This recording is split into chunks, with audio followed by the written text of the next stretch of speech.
अस्सलामुअलैकुम। वालेकुम अस्सलाम। पौधा की तोशा खास से आज हमारी मेहमान हैं Pakistani American budget and financial analyst Siham Ataullah ji. Siham, आपको मैं प्रोग्राम में खुश आमदीद कहती। सबसे पहले ये बताइए, आज ईद का दिन वहाँ कैसा गुजरा? बहुत शुक्रिया आपको, बहुत ईद मुबारक। और ईद यहाँ पे अच्छी है, लेकिन बहुत अच्छी है। फैमिली है, फैमिली के साथ टाइम स्पेंड किया। 4 सालों में पहली दफा मैं घर में थी और बहुत अच्छा लगा सबके साथ ईद गुजार के।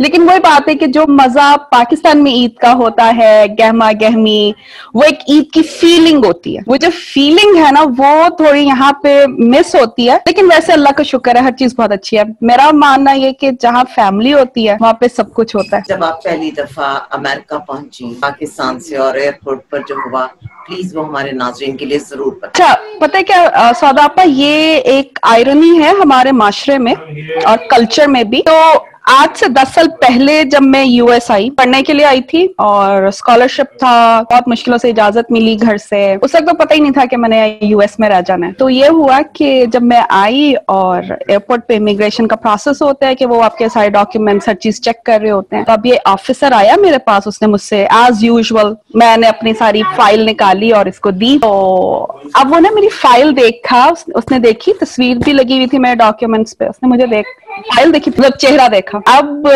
मैं थकी हुई हूँ, 24 घंटे की फ्लाइट में बैठी हुई, थकी हुई, बाल मेरे उजड़े पुजड़े देख के अब बहुत ही खराब मूड है मेरा, क्योंकि मैं थकी हुई हूँ, नींद पूरी नहीं हुई। एक थकावट होती है ट्रैवल की भी, एक एंग्जाइटी थी कि मैं पहली दफा एक दूसरे मुल्क में आई हूँ और मैं यहाँ पे दूसरे शहर कभी नहीं गई, लाहौर के अलावा मैं कभी कहीं नहीं गई। अब मैं दूसरे मुल्क में हूँ, 7 समुंदर पार, अकेली, कोई दोस्त नहीं है उस वक्त था, कोई जानने वाला नहीं है। एडवेंचर का शौक है शुरू से। तो अब वो आदमी ना मुझे कह रहा है, officer, oh my gosh, you are so beautiful, I have never seen a beautiful lady like you. और मैं उसका मुंह देख रही हूँ और गोरा है वो। तो मैंने कहा, अब मैंने उसको ना बस थोड़ा सा ऐसे देखा, लुक दिया एक कि क्या कह रहे हो, मैं थकी हुई हूँ यहाँ पे, मैंने जल्दी निकलना है यहाँ से, ताकि मैं यूनिवर्सिटी की जो बस वेट कर रही है उसमें जाके बैठ जाऊं। तो वो जो है ना कहता है कि मैंने इतनी खूबसूरती, मतलब मैं इतने लोगों को यहाँ डील करता हूँ, लेकिन जो खूबसूरती तुम्हारे रंग में है ना, ये खूबसूरती मैंने आज तक नहीं देखी। अब मैं भी हैरान हो रही हूँ और फिर मैं ये सोच रही हूँ मैं क्या इसको जवाब दूं। एक वो खौफ बिठाया हुआ था ना जहन में लोगों ने कि जो अमेरिकन सिक्योरिटी के लोग होते हैं वो बहुत मतलब तंग करते हैं आपको बहुत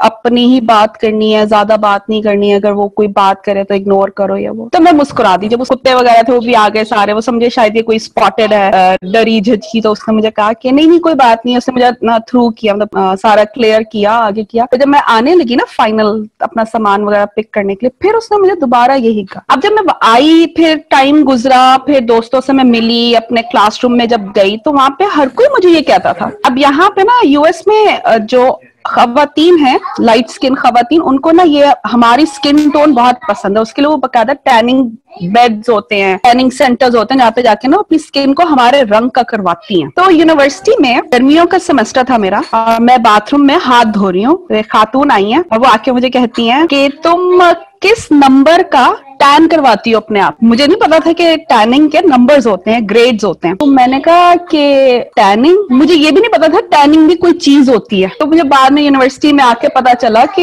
यहाँ यूनिवर्सिटी ऑफ इलिनॉय में आके पता चला कि टैनिंग एक कलर होता है जो लोग, औरतें जो हैं वो अपने चेहरों को, अपने जिस्म को करवाती हैं हमारी जैसी रंगत, मेरी जैसी स्किन टोन करने के लिए। तो मैंने उसको पूछ लिया कि मुझे तो नहीं पता बहन, ये आप जो बोल रही हैं, I don't know what are you talking about. तो मैं कहती है कि नहीं, तो मुझे बताओ तुम कौन सा करवाती हो, क्योंकि मुझे ये रंग करवाना मुझे बहुत पसंद है ये। तो मैं हंस दी। तब मैंने उसको कहा कि पता है ये एक आयरनी है मेरे कल्चर की, कि मेरे कल्चर में, मेरे मुल्क में ये जो मेरा रंग है ना, इसको बहुत डिग्रेड समझा जाता है। वहां पे लोग, लड़कियां क्रीमें लगा के ना तुम्हारी जैसी रंगत हासिल करना चाहती हैं। तो वो कहती है कि नहीं, ये हम लोग तो इसको बहुत पसंद करते हैं और तुम तो गॉड गिफ्टेड हो, अल्लाह ने तुम्हें ना हसीन बनाया, काश कि मैं भी इस रंगत को हासिल कर सकती। तो मैंने उसको फिर मजाक में कहा कि भाई तुम्हें तो अल्लाह से पूछना पड़ेगा कि उन्होंने मुझे टैन का कौन सा ग्रेड दिया है, क्योंकि मैं तो ऐसी पैदा हुई हूँ और मेरी माँ तो मुझे ऐसे ही पसंद करती है। उसने फिर मुझे पूछा कि मेरी लाइफ में कोई रिलेशनशिप है, लाइक कोई बॉयफ्रेंड या कोई मंगेतर या शौहर, तो उस वक्त मैं सिंगल थी। मैं कहा नहीं, मुझे नहीं लगता कि मेरे कल्चर से कोई पाकिस्तानी मर्द मुझसे शादी करे, क्योंकि हमारे पाकिस्तानी कल्चर में गोरा रंग होना बहुत जरूरी समझा जाता है। तो उसने ना ऐसे आंखें फाड़ के, और या I should not use this phrase, but हैरानगी से उसने मुझे देखा और मुझे कहती है, are you sure, are you serious कि तुम्हारे कल्चर में लोग गोरे रंग को पसंद करते हैं? कहती है कोई बात नहीं, तुम्हें ना मिल जाएगा, कोई मिलेगा और वो तुमसे इसी रंग से मोहब्बत करेगा, तुमसे मर मिटेगा। 2012 में मैं ग्रेजुएट हुई और 2 साल बाद जब मैं इधर गवर्नर्स ऑफिस में जॉब कर रही थी एज अ बजट एनालिस्ट, तो अचानक से फिर मेरी और मेरे हस्बैंड की मुलाकात हुई और मेरे हस्बैंड को क्या कहते हैं, लव एट फर्स्ट साइट हो गया। वो मुझे कहते हैं कि मुझे नहीं पता कि तुम में क्या था, बस मुझे तुमसे मोहब्बत होगी देखते। तो मुझे ना हैरानगी होती है हमारे कल्चरल सिस्टम पे जो एक डीप रूटेड कल्चर बन गया है कि जी गोरा हो आप, अगर एक लड़की गोरी है तो वो हसीन है, वरना बाकी तो कोई रंग की अहमियत ही नहीं है। ये चीज जो है ना मुझे बहुत दुख पहुंचाती है। जब मैं पाकिस्तान में था, आपने भी देखा होगा, मैंने आज तक कभी गोरा होने वाली क्रीमें नहीं यूज की, कभी भी। मेरी माँ मुझे ये कहती थी और अभी भी कहती हैं कि तुम्हें अल्लाह ने जैसा बनाया है ना, तुम हसीन हो। और ग्रोइंग अप अम्मी ये कहती थी, कभी जैसे कजन्स में, मेरी कजन्स कभी मेरा मजाक बनाती थी मेरी रंगत की वजह से, तो मेरी अम्मी जो है वो ये हमेशा कहती थी कि शक्ल सूरत ना आनी जानी होती है, अपने दिल को खूबसूरत बनाओ, जो बहुत अहम है। दिल खूबसूरत होगा ना तो दुनिया तुम्हारी है, वरना रंग का क्या है। और ये हकीकत है। और ये मैंने अब शादी के बाद, या यूं समझे शादी के बाद नहीं, मतलब जब मैं यूएस आई और प्रैक्टिकल लाइफ में आई, तब मुझे एहसास हुआ कि अम्मी सही कहती हैं कि दिल का हसीन होना ज्यादा इंपॉर्टेंट है बनिस्बत चेहरे का हसीन होने से। इतने तुम्हारे बाल, इतनी प्यारी आंखें, और जिस चीज की तरफ तुमने इशारा किया मैंने देखी नहीं और शायद मैं कभी देखने की आदी नहीं, लेकिन हाँ ये बिल्कुल सच है कि मेरे मुल्क में ये एक डीमेरिट है। अब आते हैं कुछ तुम्हारे बचपन से जुड़ी यादों की तरफ। याद नहीं है कैसा था, लेकिन जो चीजें बहुत क्लियरली याद हैं वो ये थी कि हम बहन भाई बहुत क्लोज हैं। अम्मी थोड़ी सख्त थी, तब सख्त, इतनी सख्त थी कि मैं कांप जाती थी अगर उन्हें गुस्सा आया और उन्हें मुझे, तो वो जो उनकी गुस्से की शिद्दत आवाज में होती थी मैं उससे कांप जाती थी। बहनों के साथ बहुत मजा किया और टू बी ऑनेस्ट हम इतने अमीर नहीं थे बचपन में। Growing up we were not rich. जो चीज हमारे पास थी, वो जो चीज हमने सीखी और जो हमारी माँ ने बहुत, जैसे कहते हैं ना, बारीक बीनी से हमारे अंदर डाली, वो था एक तो अपने मजहब से प्यार। हम इतने स्ट्रिक्टली रिलीजियस नहीं है, लेकिन ये कि जो रिलीजन की बेसिक बातें हैं, अदब, ओहो, मैनरिज्म्स और एटिकेट्स पे तो बकायदा झाड़ुओं से मार पड़ी है।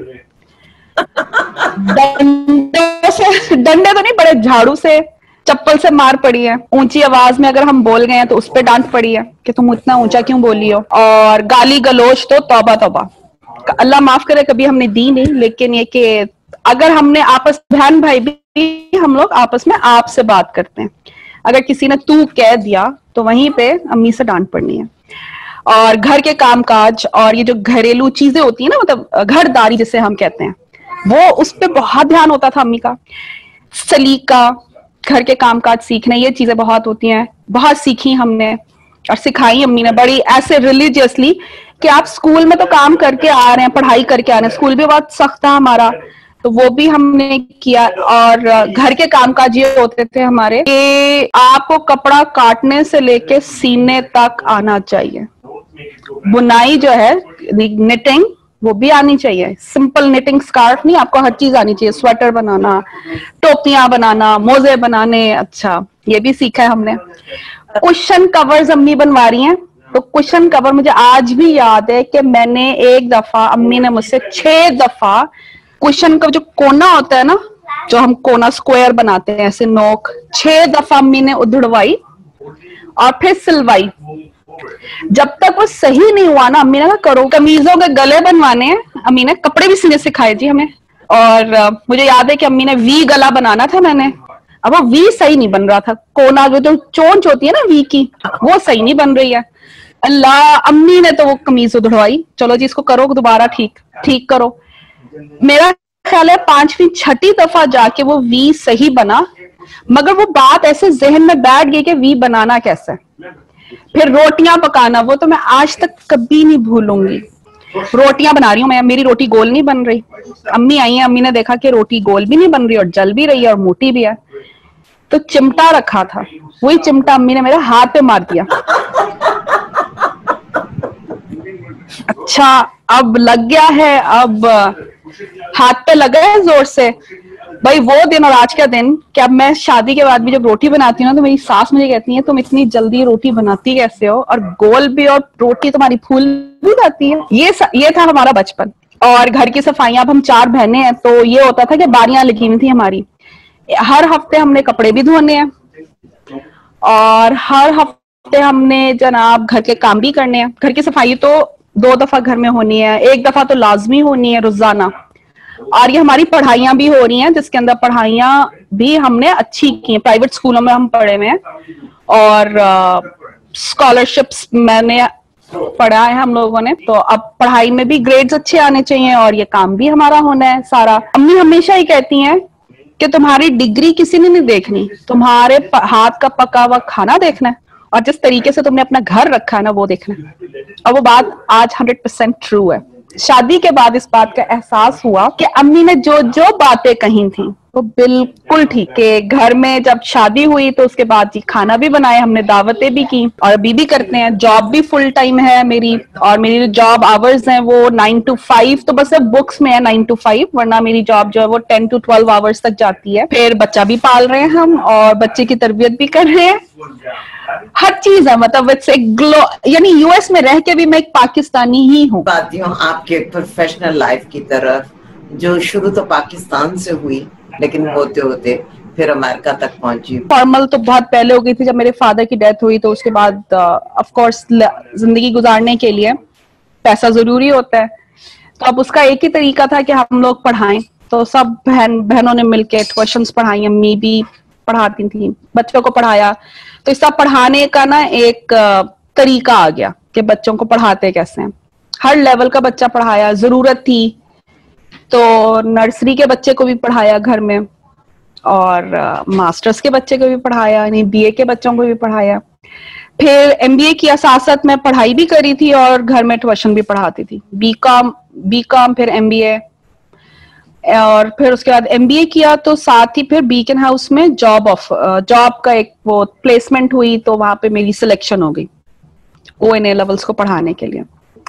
तो बेसिकली करियर जो था, टीचिंग करियर मैंने स्टार्ट किया बीकन हाउस से, and I will commend beacon house के वहां पे अगर आपकी हायरिंग हो जाती है तो वो टीचर्स को बिल्कुल रिफाइन कर देते हैं, बहुत मतलब काम करवाते हैं, बहुत काम करवाते हैं, लिखना सिखाते हैं, बोर्ड पे लिखना सिखाया। मैं तो बिल्कुल फ्रेश ग्रेजुएट थी, एमबीए से आ रही हूँ, एक को अपने दिमाग में मेरे है कि अच्छा एमबीए किया है मैंने, तो एक था थोड़ा सा। लेकिन बीकन हाउस में आके जो है ना हकीकत पता चली कि अच्छा मैं कुछ भी नहीं हूँ, जो मैंने सीखा है वो बस सिर्फ मैंने सीखा है, नॉलेज तो है, लेकिन उसको डिसैमिनेट कैसे करना है, लोगों को बताना कैसे है।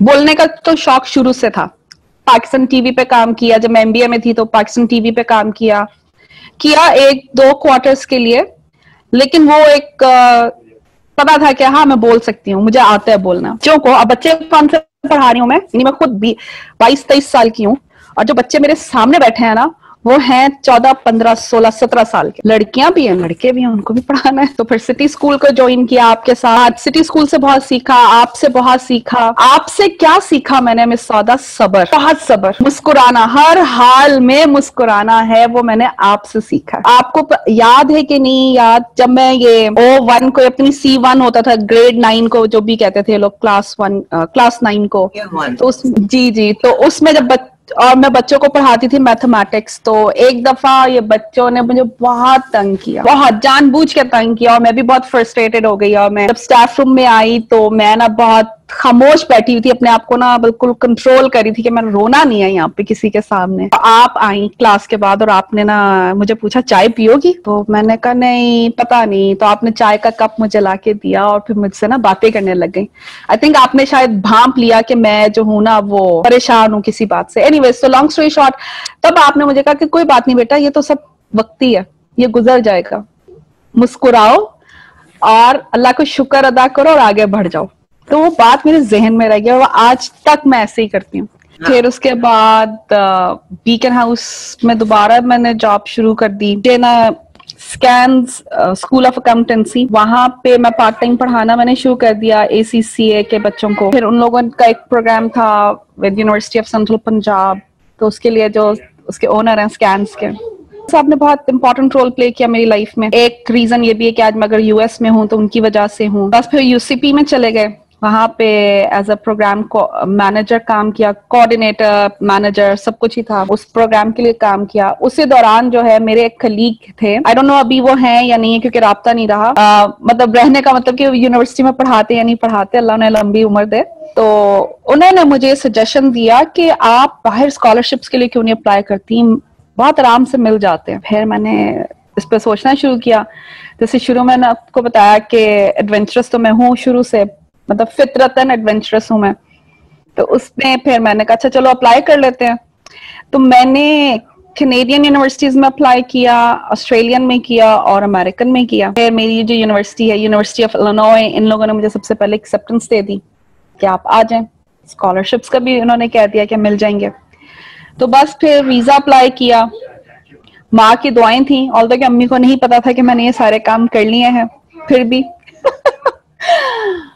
अम्मी को पता ही नहीं था कि मैंने यूनिवर्सिटी में अप्लाई भी कर दिया। और मैं घर में बैठ के अप्लाई करती थी। और मेरी माँ बहुत पढ़ी लिखी खातून है, पंजाब यूनिवर्सिटी की पढ़ी हुई है वो, और बहुत बहुत ज़हीन खातून है। तो टीचर ना होती ना तो आप FBI की एक बहुत अच्छी एजेंट होती कि आप इतनी अच्छी इन्वेस्टिगेशन कर लेती है ना। मैं अपने ऑफिस में थी और वो लेटर आया, वो अम्मी ने खोल के पढ़ लिया। अब तो अम्मी ने मुझे उसी वक्त कॉल की और कहती हैं तुम जहाँ पे हो घर आ जाओ। मैं थोड़ा डर गई कि पता नहीं क्या हुआ है, क्यों बुला रही हैं। जब मैं घर गई तो उन्होंने कहा ये क्या है, ये लेटर कहाँ से आया है तो मैं कहा अम्मी स्कॉलरशिप मिला है, चलने जाने दें, कुछ नहीं हो। माशरे का खौफ दिलाया कि माशरा क्या कहेगा, लोग क्या कहेंगे। मैंने अम्मी को कहा अम्मी कुछ नहीं होता, अब टाइम बदल गया। जब मैं मेहनत कर रही थी, जब हमें जरूरत थी, तब तो सोशली किसी ने हमें सपोर्ट नहीं किया। अब जब सब कुछ अच्छा है तो फिर सब लोग आ रहे हैं, तो मैं तो किसी की परवाह नहीं कर रही। मुझे इससे कोई फर्क नहीं पड़ता कि लोग क्या कहेंगे। आज भी वो लोग मुझसे ऐसे ही मिलते हैं जैसे कि मैं वो 10 साल वाली पुरानी सिहाम हूँ, डरी हुई, सहमी हुई और थोड़ा झिझक है बात करने में। लेकिन जिस तरीके से उन्होंने मुझे सिखाया कल्चर के, लाइक बात करने का तरीका, कि डरना नहीं है, यहाँ पे तुमने सर नहीं किसी को कहना। हमारे कल्चर में यहाँ पे अब हम लोग सर नहीं कहते, किसी को नाम से पुकारते हैं, सर नहीं कहना। जो बात है वैसे ही कहो, डरना नहीं है। तुम्हें यहाँ पे कोई कुछ नहीं कहेगा।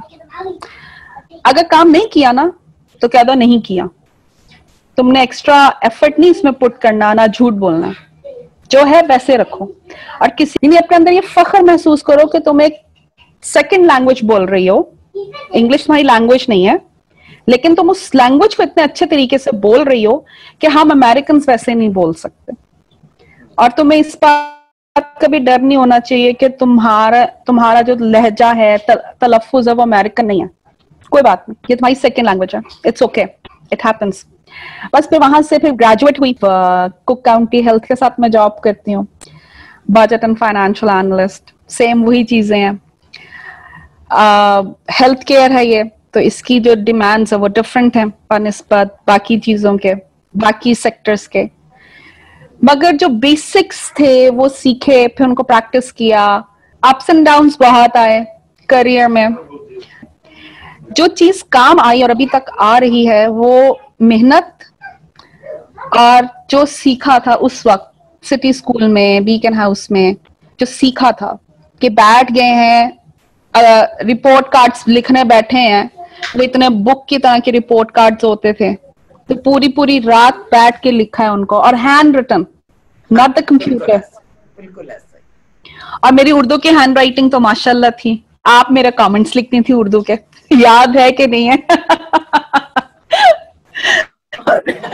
तो वो रेड रिपोर्ट कार्ड्स, फिर कंसोलिडेटेड रिजल्ट, वो इतनी बड़ी शीट, अगेन हैंड रिटन, और उसमें एक जगह आप ब्लैंको नहीं यूज कर सकते, इंक जी हाँ इस लेवल की quality head office regional office मांगता था जी। तो वो सारी जो प्रैक्टिसेस थी और वो जो उस जमाने में हमने प्रैक्टिस की हुई थी, अब वो प्लानर लिखने, तो अब्बा I never like writing planners, तो वो सारी चीजें अब यहाँ पे काम आती हैं। और एक वो जो एलिमेंट डेवलप किया, अगेन आई विल से कि मैंने आपसे बहुत सीखा जब मैं सिटी स्कूल में थी, कि सब्र से, खामोशी से और मुस्कुरा के गुजर जाओ, बस ये दरिया भी पार हो जाएगा। तो वो बहुत काम आया। दुनिया से गुजर जाओगे। हाँ जी, बिल्कुल बिल्कुल। तो वो यहाँ पे बहुत काम आया। और हमारी ऑफिस पॉलिटिक्स बहुत होती है, बहुत ज्यादा, यहाँ पे भी है। लेकिन जो पाकिस्तान में मैंने सीखा उस पॉलिटिक्स से, उसने मुझे यहाँ पे सर्वाइवल में बहुत हेल्प किया। बहुत ज्यादा हेल्प किया, सीरियसली। मगर अच्छा है, अल्लाह ने जो दिया वो बेहतरीन दिया, कि मुझे कभी भी इस बात पे भी फख्र है कि मैं एक पाकिस्तानी हूँ और मैं अपने कल्चर को फॉलो करती हूँ। रमजान है तो मैंने पूरे रोजे रखने हैं अपने, और मेरे ऑफिस वालों को मैं कहती हूँ कि मेरा रोजा है, और वो इसको रिस्पेक्ट करते हैं। नमाज के लिए कमरा है, नमाज पढ़ती हूँ मैं। अब मुझे कोई वो जिसे कहते हैं ना कि अक्सर लोगों को एक इंफीरियोरिटी कॉम्प्लेक्स हो जाता है कि मैं पाकिस्तानी हूं तो मैंने अपना कल्चर नहीं यहाँ पे डिस्प्ले करना, मगर मैं करती हूँ और मुझे बहुत फख्र महसूस होता है। इसी तरह से जैसे मैं बाहर अगर मैंने जाना है शॉपिंग के लिए, तो जो घर में मैंने कपड़े पहने ना, मैं वही पहन के चली जाती हूँ। लेकिन ये भी होता है कि इसकी जो मेरी बेटी की टीचर्स हैं, वो अक्सर मुझे पूछ भी लेती हैं कि आपके कपड़े बहुत अच्छे हैं, तो मैं उनको कह देती हूँ हाँ ये मेरा पाकिस्तानी ड्रेस है। ऑफिस में भी, ऑफिस तो खैर हमारा क्योंकि बिजनेस कैजुअल की ड्रेसिंग होती है, लेकिन फिर भी वो जैसे घर से जब मैं काम कर रही हूँ तो मैंने पूरे टाइम में अपने देसी कपड़े पहने, वही अपने झुमके पहने, अच्छा सारा। तो वो बहुत होता था कि अच्छा तुम ये कपड़े, इतनी कीमती कपड़े कहाँ से लाती हो? और तो मैं उनको कहती थी कि नहीं ये कीमती ये मेरा पाकिस्तानी ड्रेस है। मुझे बहुत फख्र महसूस होता है दुपट्टे शुपट्टे लेके। तो और भी बहुत सारी मंजिलें हैं जिन्हें मैंने तय करना है। एक गोल सेट किया हुआ है मैंने अपने जहन में, तो इंशाल्लाह उधर तक पहुंच जाएंगे। मगर अभी मंजिल, मेहनत तो करनी पड़ती है और बहुत मेहनत होती है। अक्सर होता है कि मैं 12 से 14 घंटे 16 घंटे भी काम करती हूँ, क्योंकि मुझे ये अपना आप साबित थी। तो मेरे एक प्रोफेसर थे ख्वाजा अमजद सईद, तो उन्होंने एक दफे हमें बात कही कि जब तुम किसी ऑर्गेनाइजेशन में काम करो तो वहां पर एक भी पाकिस्तानी कल्चर के मुताबिक बात की थी उन्होंने कि एक जो ये सिक्योर हमारा डोमेस्टिक स्टाफ होता है, यानी जो दरवाजे पे चौकीदार खड़ा है, वहां से लेके तो उस ऑर्गेनाइजेशन के सीईओ तक तुम्हारा नाम सबको पता हो। तो अब वो बात जहन में बैठ गई। फिर वो कहते हैं ना कि अल्लाह तो आपकी शहरत से भी ज्यादा करीब है। तो अल्हम्दुलिल्लाह अल्हम्दुलिल्लाह जहां पर भी मैंने काम किया सब लोग जानते हैं, पाकिस्तान में भी और यूएस में भी। अब जिस ऑर्गेनाइजेशन में मैं काम कर रही हूँ, इट्स अ हॉस्पिटल, काउंटी का हॉस्पिटल है। जैसे हमारे पाकिस्तान में होते हैं ना पब्लिक हॉस्पिटल्स, तो यहाँ पे होता है कि काउंटीज हैं। तो मैं अल्लाह का शुक्र अदा करती हूँ कि अल्लाह ने मुझे कहाँ से कहाँ पे पहुंचा दिया, कहाँ पे मैं एक आम सी मिडिल क्लास लड़की थी। अगर मैं पाकिस्तान में बजट के हवाले से बात करूं और अमेरिका में, मैं यहाँ पर कौमी बजट की भी बात कर रही हूँ और जो हुकूमती सतह पर बजट के तरीकाकार है, उसमें क्या फर्क? मैं ये कहूंगी कि कोई भी चीज, कोई भी एनवायरनमेंट परफेक्ट नहीं होता। ना अमेरिकन बजट सिस्टम परफेक्ट है और ना ही पाकिस्तानी बजट सिस्टम परफेक्ट है। अब इसके अंदर ये है कि पाकिस्तान के अगर पॉइंट ऑफ व्यू से मैं देखूं तो हमारे पास ना प्लानिंग का एलिमेंट जो है ना वो मिसिंग है। प्लानिंग इन अ सेंस कि हम लोग फोरकास्ट सही नहीं कर पाते कि चीजें जो हैं वो हमने या जो एक्सपेंसेस हैं या जो रेवेन्यूज हैं, हमारे जो इनकम्स हैं, हमने उनको कैसे फोरकास्ट करना है, उसको हम सही मानों में फोकस नहीं कर पाते। क्योंकि मैंने स्टेट लेवल पे भी काम किया नहीं, जब हम स्टेट ऑफ इलिनॉय का मैं बजट बनाती थी, मतलब पूरी स्टेट का नहीं, मतलब हमारे एरियाज डिफाइंड होते थे कि आपने इस पे काम करना है। तो मैं ह्यूमन सर्विसेज के एरिया में काम कर रही थी। तो ह्यूमन सर्विसेज देखें, जैसे कि हमारे हॉस्पिटल्स हो गए, पब्लिक एड होती है, फिर इसके अलावा नहीं हर वो फंडिंग जो कि ह्यूमन से रिलेटेड है, उस लेवल की बजटिंग हो रही है हमारी। तो वो उसमें ना प्लानिंग का एलिमेंट है। जो पाकिस्तान में मैं एक चीज देखती हूँ ना, वो ये है कि हमारे यहाँ ऑर्गेनाइजेशन मिसिंग है। ऑर्गेनाइजेशन डजंट मीन के वो जो बिल्डिंग्स हैं, मैं उसकी बात नहीं कर रही, मीनिंग जो एक हमारा ह्यूमन ऑर्गेनाइजेशन है, कि हमारे जो इंटरेस्ट हैं वो क्या है। क्या हम ह्यूमन सर्विसेज के इंटरेस्ट को बेस करके बात कर रहे हैं, या हम पर्सनल इंटरेस्ट को बेस करके बात कर रहे हैं। पाकिस्तान में ये सीनियर लिविंग का कॉन्सेप्ट नहीं है, विच इज वेरी गुड, कि हम अपने माँ बाप को अपने साथ रखते हैं।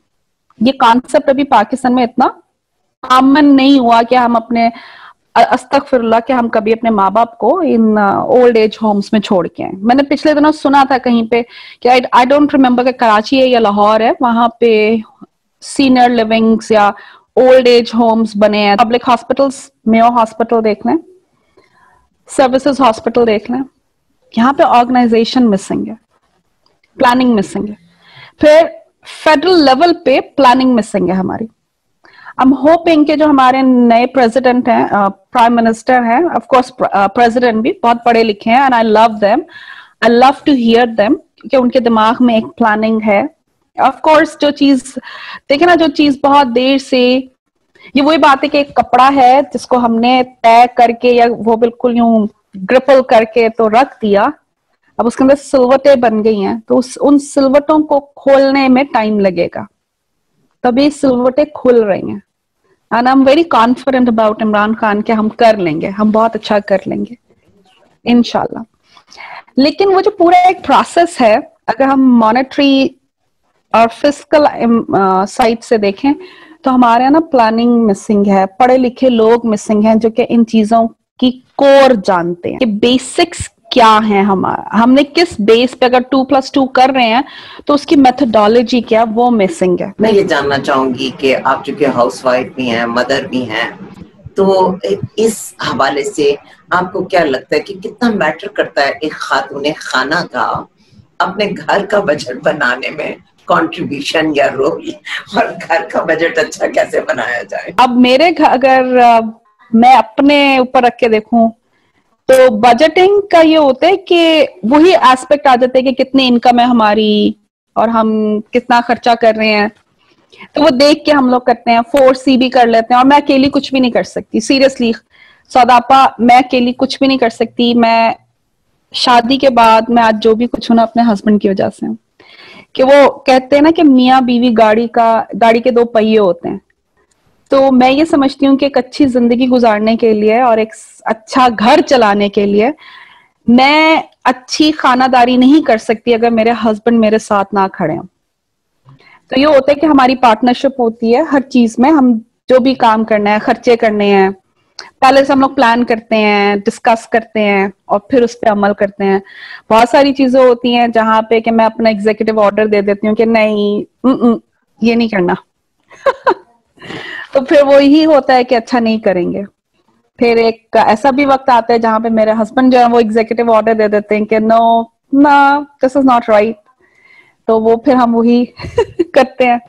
लेकिन ये कि घर में चल जाता है, हमें पता है कि हमने कितनी सेविंग करनी है, हमने कितने खर्चे करने हैं, फिर वो एक सेट पैटर्न बन जाता है। चीज मैं जरूर मेंशन करूंगी कि जो आजकल हमारी नौजवान लड़कियों में ये चीज होनी चाहिए कि आप शादी से पहले ठीक है हम सुहाने ख्वाब देखते हैं, लेकिन वो सुहाने ख्वाब ना जब शादी होती है ना तो शादी इज अ प्रैक्टिकल थिंग। कि जो मर्द होता है ना, जो हस्बैंड होता है, वो एक बेबी होता है। और बेबीज जो होते हैं ना वो आपके साथ उस वक्त अच्छे रहते हैं जब आप उनको तवज्जो देते हैं, उनकी बात समझने की कोशिश करते हैं। लाइफ का सबसे बड़ा आपके लिए सेटबैक क्या था जिंदगी में? सेटबैक बहुत आए, मगर उनको कभी मैंने दिल पे नहीं लिया। मैं ये बात जरूर मेंशन करूंगी कि मैं उन खुश नसीब लोगों में से हूँ जिन पे अल्लाह का खास करम है कि मुझे जिंदगी में फरिश्ते मिले जिन्होंने मुझे हर मुश्किल में ना सपोर्ट किया। फैमिली तो थी मेरी सपोर्टिव, अम्मी मेरी, अगर आज मैं जिस मुकाम पर हूँ वो मेरी माँ की वजह से, कि वो बहुत मजबूत खातून है, मेरे लिए अहम होते हैं क्योंकि basically I am a people's person. बहुत मुख्तलिफ इकसाम के लोग होते हैं, मैं उन लोगों में से हूँ जिनके लिए लोग और लोगों के रवैये बहुत अहम होते हैं। मुझे तो रात को नींद ही नहीं आई इस बात के लिए कि मैंने सौदा पर मोहब्बत भरा लहजा और जिस मोहब्बत अपनाइयत से आपने मुझे इनवाइट किया, तो लोगों के बिहेवियर्स भी मेरे लिए बहुत अहम होते हैं और इनके भी सेटबैक्स बहुत आए। अब जिंदगी के इस मोड़ पे जहां पे मैं हूँ, तो self accountability helps me a lot कि क्या अच्छा किया, क्या गलत किया। जैसे वो होता है ना, हम डायरी लिखते हैं, तो मैं डायरी तो नहीं लिखती बिकॉज मैं बहुत लेजी हूँ। रात को जब मैं लेटती हूँ ना, तो मैं थक के लेटती हूँ, तो मेरा दिल होता है कि मैं आंखें बंद करूँ, सो जाऊं। तो मैं लिखने में की बहुत चोर हूँ शुरू से। तो मैं ये करती हूँ कि सोचती हूँ कि अच्छा, मैंने अगर सौदा आपा को कहा था कि मैं 11 बजे उनसे मिलूंगी, मैं 11:15 पे मिली, तो मैंने गलती की कि मैं 11:15 बजे उनको मिली, उन्होंने 15 मिनट मेरे लिए वेट किया। ये बहुत बुरी बात है। क्यों ऐसा हुआ मेरे साथ? आइंदा ऐसे नहीं करना मैंने। तो मुझे क्या अपनी टाइम मैनेजमेंट कैसे इंप्रूव करनी है, जस्ट एन एग्जाम्पल। मतलब, और ये मैं करूंगी आज, मुझे पता है। मैं सारा दिन ये सोचती रहूंगी कितनी बुरी बात है मैंने 15 मिनट उनको वेट करवाया। अच्छा जनाब, मुझे बताइए कि लाइफ की सबसे बड़ी खुशी और अचीवमेंट क्या है? सबसे बड़ी खुशी तो ये कि मैं आपको आज देख रही हूँ इतने सालों बाद। सबसे पता है सौदा आपका, मुझे ये लगता है कि मैं सुबह उठी और सेहतयाब उठी और मैंने कहा अल्हम्दुलिल्लाह, अल्लाह ताला तेरा शुक्र है कि तुझने मुझे आज फिर सुबह जगाया और मैं अपने फराइज पूरे कर रही हूँ। मैं जरूर आपसे जो है ये पूछना चाहूंगी कि 2 आप पैगाम दीजिए। एक ये कि लोग कैसे खुद को शुक्रगुजार बनाएं आपकी तरह से, और दूसरा ये कि मेरे मुल्क में बजट कैसे अच्छा बने। पहली चीज तो ये कि जहाँ पे है ना शुक्रगुजारी, देखें मैं तो ये कहती हूँ कि रोजाना आप जब भी उठें तो इसी बात का अल्लाह का शुक्र अदा करना चाहिए कि हम सुबह उठ गए। दूसरी बात ये देखें कि अल्लाह ताला ने हमें सेहत जिंदगी से नवाजा है। अल्लाह ने हमें जो दिया है वो बेहतरीन दिया है, क्योंकि अल्लाह तो 70 माओं से ज्यादा प्यार करने वाला है। तो अल्लाह से ज्यादा हमें कौन नवाजेगा और कौन हम पे करम करेगा? In general my message is just be thankful whatever you have. There are people who don't have this. There are people who want to get old but they don't have time in their lives. That's very important. कि बूढ़ा होना भी एक privilege है जो हर किसी को नहीं मिलता। बेशक बेशक। अच्छा जी, पाकिस्तान के बजट को ठीक कैसे किया जाए? एक आपकी एक्सपर्ट एडवाइस, मेरे मुल्क का बजट कैसे ठीक हो? It's a public budget, not a private budget. तो पब्लिक बजट के लिए यू हैव टू फील हर रुपया जो आप काट रहे हैं या हर रुपया जो आप अपनी जात पे इस्तेमाल कर रहे हैं वो किसी का है। तो वही कहूंगी कि प्लानिंग होनी चाहिए, ज्यादा से ज्यादा पढ़े लिखे सब्जेक्ट एक्सपर्ट लोगों को शामिल करना चाहिए, पढ़े लिखे लोग आने चाहिए। दूसरा, जो हमारी सीनियर्स हैं इस फील्ड में, उनको चाहिए कि वो यंगस्टर्स को और न्यू कमर्स को जगह दें, आगे आने का मौका दें और उनको सिखाएं। नॉलेज उनके पास एक्सपर्टीज है, उसको होर्ड ना करें, अपने अंदर ना रखें, उसको फैलाएं, लोगों को सिखाएं, तो लोग सीखेंगे। और मैं ये कहूंगी कि हर 10 साल के बाद जो एक जनरेशन आती है ना, वो पहली जनरेशन से स्मार्ट होती है, तो उनको मौका दिया जाए। आई बिलीव कि इमरान खान ने अब तक बहुत अच्छा काम किया पाकिस्तान में। उनकी जो पॉलिसीज हैं, उनका जो एक पॉइंट ऑफ व्यू है वो बहुत अच्छा है और मैं रोजाना दुआ करती हूँ कि अल्लाह ताला उनको कामयाबी दे और जो जो पॉलिसीज उन्होंने इम्प्लीमेंट की हैं वो आगे चलें। और जहां तक रही बजट की बात, वो ये कि वही बात है कि जो सब्जेक्ट एक्सपर्ट्स हैं उनको आगे आने दिया जाए। जो ब्यूरोक्रेसी है हमारे मुल्क में कि जो सीनियर है बस वही काम करेगा, जो न्यू कमर्स है वो तो कुछ जानते ही नहीं है। आप यूनिवर्सिटी ग्रेजुएट हो, आपको क्या पता कि कैसे नंबर 2 + 2 4 करना है। तो ऐसा नहीं है, हम जो न्यू कमर्स होते हैं, न्यू ग्रेजुएट्स होते हैं, हमें भी पता होता है। All we need is your guidance. Open agendas रखें, फिर उनको रिफाइन करें। हर एक आदमी थोड़ा थोड़ा ऐड करेगा तो फिर हम अपने मुल्क को बेहतर बना सकें। जहां तक बजटिंग और हमारे जो एनुअल लॉसेस होते हैं, खसारे होते हैं, उसके लिए कि पिछले साल का सबक हासिल करें, इस साल के लिए अच्छी प्लानिंग करें। अब जरूरी तो नहीं है कि एक डिपार्टमेंट में हम 400 लोग रखें जबकि हमारे पास कंप्यूटर्स भी हैं। अब वो 200 लोगों को ट्रेन करें और जो बाकी के 200 लोग हैं उनको रिटायर कर दें। बहुत अच्छा लगा इतने सालों के बाद मिलना, और मुझे भी आपका बहुत शुक्रिया, और मुझे इस काबिल समझा कि मैं आपके शो पे आऊं और आपसे बातें करूं। मुझे बहुत अच्छा लगा।